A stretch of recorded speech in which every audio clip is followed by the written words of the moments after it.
So when people say, thank you for your service, I would really want them to know that that service takes the Army chaplain into the cubicle, into the Humvee, into the tank, onto the airfield, in the desert, in the jungle, wherever we happen to find ourselves, shoulder to shoulder with soldiers. And those are opportunities that only military chaplains can have. I got a call from my commander in the middle of the night. He said, hey, chaplain, you need to be at this apartment in the city. He said there's a soldier that's hanging on the balcony. He was telling everybody I'm jumping up. It was 10th floor of the apartment. As soon as I got there, I just got through the crowd. And as soon as he saw me, he knew me. I was able to save him from there. And I felt that, wow, this is why I need to be here. The United States Army, and really all of the military, is a legitimate mission field simply because of the need. The military reflects our culture. Our culture is becoming increasingly secular, and so there is a huge need for the gospel with those who are lost, and there's also a huge need for those who profess to be Christians as far as discipleship goes, because serving in the military is a very demanding lifestyle. The exciting part is just that you are a pastor amongst your people.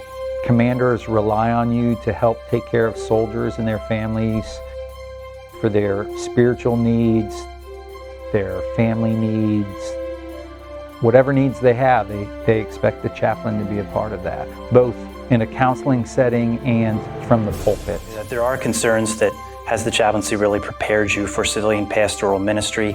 I would say incredibly so. We take the term incarnational ministry very seriously. It's not simply me speaking to a congregation that's all from the same community. We are constantly having to relearn language. We're constantly putting ourselves where we are the newbie.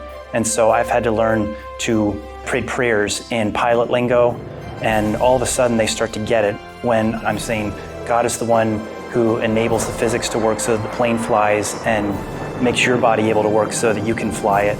And I start using that Reformed theology everywhere when I pray for people to have a good jump before they jump out of a perfectly good airplane. And I'm talking about, you are the master of the winds. So we're bringing in Psalms and everything. It's always incarnating a Reformed concept, a theological concept wherever they are. You bring it to a staff meeting, and I've talked about the importance of truth when commanders are pulling out their hair and they're saying, we just have to teach them to do what's right. And you're the lone person in the room saying that's not enough because they have defined what's right in their own eyes. So I pull that right out of Judges.